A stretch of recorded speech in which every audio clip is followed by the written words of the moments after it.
Hello, so this is a revision video for AP Chemistry 9.10, Cell Potential Under Nonstandard Conditions. In real life, electrochemical cells don't often operate under standard conditions. Changes in concentration, pressure or temperature can affect the cell potential, Ecell. Under standard conditions, all solutions are 1 molar, gases are at 1 atmosphere of pressure, and the temperature is 25 degrees Celsius, 298 Kelvin.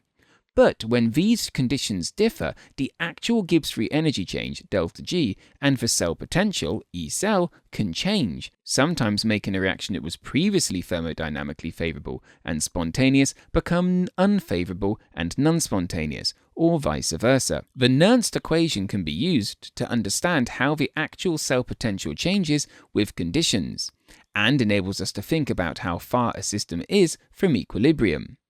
The Nernst equation is E equals E standard minus RT over NF times ln Q, where E is the actual cell potential under the current conditions being studied, E standard is the standard cell potential, so measured at 1 molar concentrations, 1 atmosphere and 25 degrees Celsius, R is the ideal gas constant, T is temperature in Kelvin, N is the number of moles worth of electrons transferred, F is the Faraday constant, so coulomb of charge per moles worth of electrons, and Q is the reaction quotient, the ratio of product concentrations to reactant concentrations at a given moment in time. The key idea here is that as Q increases, the cell potential decreases, and as Q decreases, the cell potential increases. Remember, the reaction quotient, covered in topic 7.3, is a snapshot of a reaction's progress. It is calculated by using concentration values at a specific point in time, which might not be when the system is at equilibrium.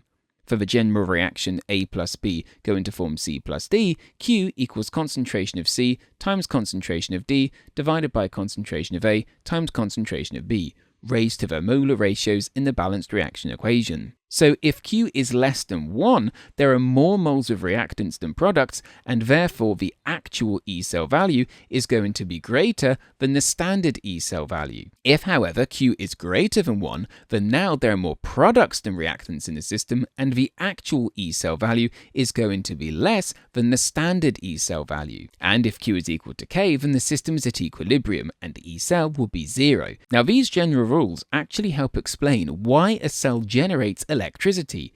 It's operating to get to equilibrium, and the further it is from equilibrium, the greater the push, so Ecell, driving electrons through the circuit. A concentration cell is a special type of electrochemical cell where 2 half cells contain the same species, just at different concentrations. Even though the standard cell potential equals 0, because both half reactions are the same, a voltage is produced because of the concentration difference.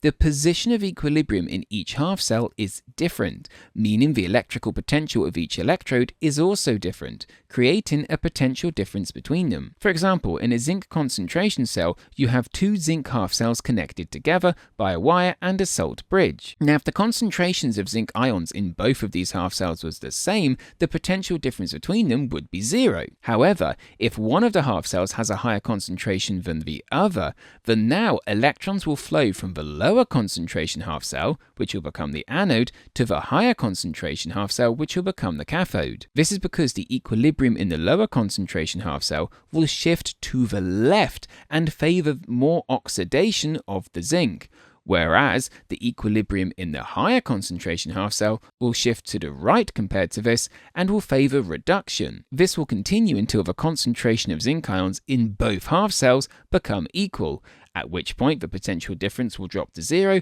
and the cell will stop producing an electrical current. This shows that even when the standard cell potential is 0, you can still get a measurable voltage if there's a concentration difference between the ions in the half cells. Exam tip here, really important clarification. Electrochemical cells aren't at equilibrium. They're designed to work whilst moving towards equilibrium, using that imbalance to generate electrical work.